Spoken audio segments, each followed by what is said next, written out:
बिस्मिल्लाहिर्रहमानिर्रहीम। शुरू से रब्बे जलील के नाम से जो मेरा और आपका पालने वाला है। दुरूद व सलाम ख़त्म मर्तबत अहमद मुस्तफ़ा सल्लल्लाहु अलैहि वसल्लम और उनके आले पाक पर। दोस्तों और साथियों, जो इस वक्त सबसे बड़ा मसला पाकिस्तान को दरपेश है, उसके बारे में ना कोई जर्नल, ना कोई सियासतदान और ना ही जर्नलिस्ट और जजेस उस पर बात कर रहे हैं। जो करंट सिचुएशन है, लास्ट 1 वीक से भारत ने डैम बनाकर दरियाए रावी का पानी ब्लॉक कर दिया है और मोर देन ए वीक गुजर जाने के बावजूद अरबाब इख्तियार और अरबाब इख्तिदार उन्होंने इस पानी के मसले को, जो रावी का पानी बंद किया गया है और उससे जो पंजाब में खुशहाली और तबाही मचेगी, उस पर तमाम अरबाब इख्तियार तोड़ जोड़ और जाली गवर्नमेंट बनाने में मशगूल है और उनमें से किसी ने भी इस डैम पे और रावी के पानी को बंद किए जाने के ऊपर किसी भी इंटरनेशनल फोरम पे या वजारत खारजा ने या फौजी जोहला ने इस पे कोई कमेंट किसी किस्म का नहीं आया है। ये एक बहुत बड़ी पेशरफ्त है और ये रावी का पानी जो बंद किया गया है, इससे पे पाकिस्तान की मईशत पे और ज़राअत पे जो असरअंदाज होगा, उसका खमियाजा तमाम पाकिस्तान को बर्दाश्त करना पड़ेगा। ये एक इम्पोर्टेंट न्यूज़ थी जिस पे कोई गुफ्तगू करने को तैयार नहीं है, तो मैंने एहलियान पाकिस्तान को ये न्यूज़ बता दी है।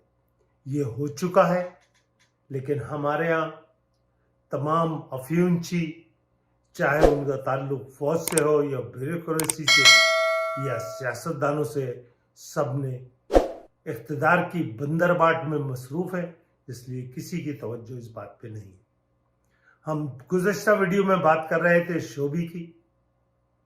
तो मेरे दोस्तों और साथियों, जब शोभी की तदफीन मुकम्मल हो चुकी और एक पूरे एजाज के साथ MQM की तमाम मरकजी काबीना शोभी शहीद के नारे लगाती हुई शोभी और उसकी वालदा को तदफीन कर चुके, तो दस्तगीरी यूनिट के लड़कों ने एक बहुत बड़े पोर्ट्रेट शोभी शहीद के बनवाए और दस्तगीर में आवेजा कर दिए गए।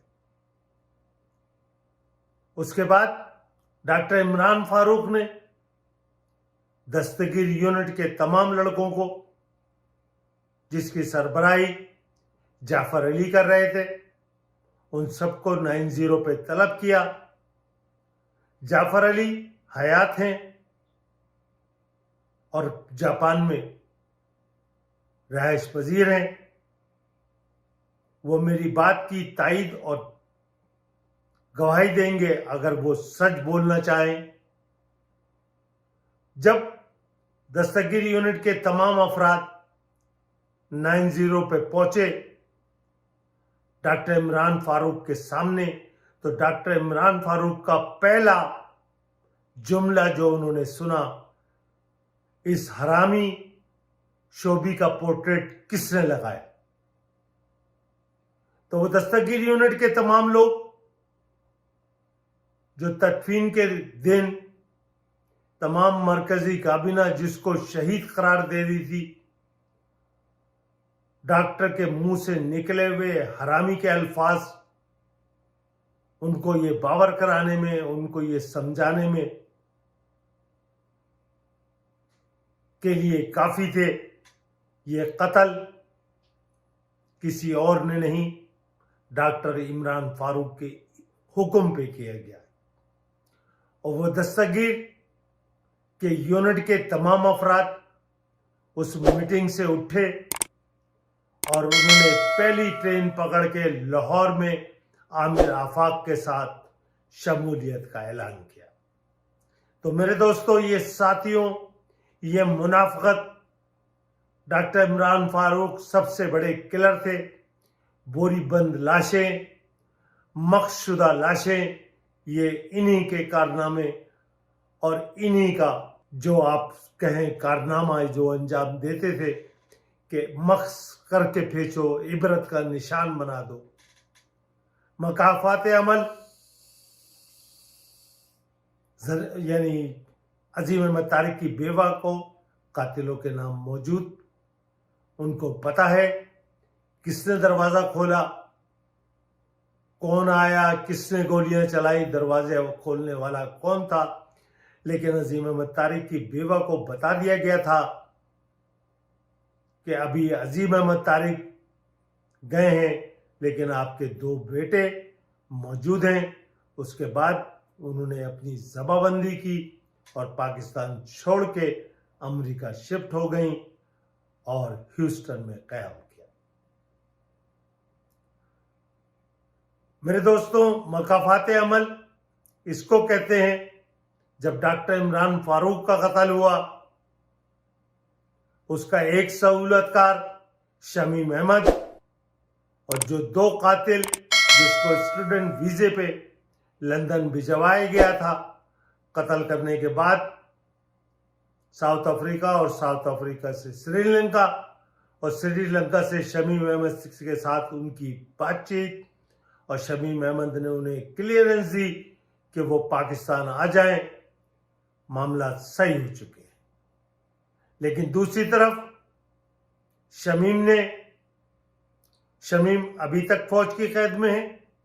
दोनों कातिलों में से एक कातिल फौज के तशद्दुद से जाँ बहक हो गया और दूसरा कातिल आज तक फौज की कस्टडी में है। और शमीम अहमद जो सहूलतकार थे, जिनका प्लान यह था कि इन्हें पाकिस्तान बुलाकर इन दोनों अफराद को कत्ल करके सबूत मिटा दिए जाएंगे। तो मेरे दोस्तों और साथियों, यही सब कुछ इमरान फारूक के साथ भी हुआ।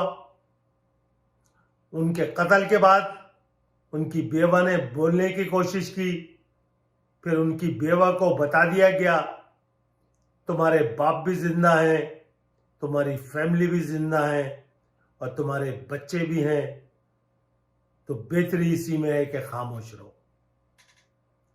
तो ये सिलसिला कत्लों का, क्या आफाक अहमद साहब मुझे बताएंगे रेहान उमर फारूकी का कत्ल किसने किया? क्या आफाक अहमद मुझे बताएंगे जुबैर खान को किसने कत्ल किया? हम मरहूम पीरजी अच्छन को तो इल्जाम दे नहीं सकते, क्योंकि पीरजी अच्छन साहब जमाने पहले इंतकाल कर चुके थे। तो क्या आफाक अहमद मुझे बताएंगे? मैं ये सिर्फ 2 नाम पेश कर रहा हूं। शहजाद मिर्जा का भी नाम है, लेकिन मैं रेहान उमर फारूकी और जुबैर का नाम पूछ रहा हूं। मुझे बताएंगे इनके कत्ल के पीछे कौन लोग थे? तो मेरे दोस्तों और साथियों, वक्त कम है, लिस्ट तवील है। मैं एक एक करके तमाम राज, तमाम रुमूज से, जाफर अली जिंदा है, मोहम्मद असलम जिंदा है, सलीम यूसुफ जिंदा है, राशिद सगीर जिंदा हैं, जो मेरी बात की तस्दीक कर सकते हैं। अगर जिंदगी का खौफ दामनगीर न हो, अगर अपनी अना आड़े ना आए, तो वो मेरी बात की तस्दीक कर सकते हैं कि जो कुछ मैं कह रहा हूं वो सच है और सच के सिवा कुछ नहीं है। मैंने बहुत अच्छी लाइफ गुजारी है। मेरी तमाम बच्चे हाईली एजुकेटेड हैं। मैं एक सक्सेसफुल, अगर मैं किसी के कत्ल में अगर मैंने किसी के साथ बुराई नहीं की तो मेरे रब ने ये 30 साल का अरसा, जो मोर देन 30 ईयर्स का अरसा जो मैंने पाकिस्तान से गुजारा बोनस की लाइफ में, मैं अपने तमाम जो मेरी जिम्मेदारियां थी मैं अदा कर चुका हूं। मुझे मौत का खौफ मेरे दिल में नहीं है। मैं सच और सिर्फ सच तमाम उर्दू बोलने वालों को इस दुनिया से रुखसत होने से पहले पहले तमाम चीज़ों को आपके गोश गुजार करूंगा। लोग जो पुराने हैं, जो जानते हैं, मैं बात नहीं कर रहा, फारूक सत्तार यकीनन पुराने हैं। मेरे साथ शहजाद मिर्ज़ा, मैं, फारूक सत्तार जब हम कॉर्नर मीटिंग के लिए जाया करते थे 175 मोटरसाइकिल पे, तो उस दौर से एक मेहनती, एक जफाकश